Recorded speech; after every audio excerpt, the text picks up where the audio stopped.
აი რომ არ ყოფილიყო ასეთი მისაღები ბრჭყალებში, ასეთი უჩუმი, უხმო და რაღაც მომენტში სრულიად ხო მისაღები ქვია ალბათ ამას საბოლოოდ მაგალითისთვის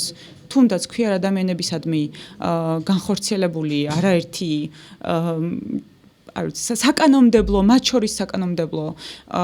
ღონისძიებები, უკანონო საკანონმდებლო ღონისძიებები წლების განმავლობაში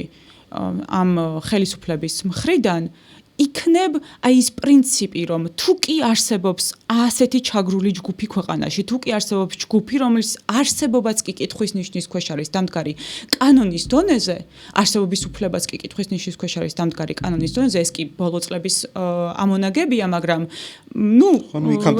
ეს იქამდეც ეს უბრალოდ დადასტურდა, კანონი უკვე იყო გაფორმება იმისი, რაც იყო ყოველდღიური რეალობა. თუ კი არსებობს ასეთი ჯგუფი, მაშინ შეუძლებელია ქვეყანა, რომელშიც ცხოვრობს, შეიძლება მე, ჩემი მეზობელი და ვიღაც სხვა არ განვისიათ მაგ ჩაგროს, მაგრამ შეუძლებელია ეს იყოს ქვეყანა, რომელსაც დემოკრატიული ჰქვია.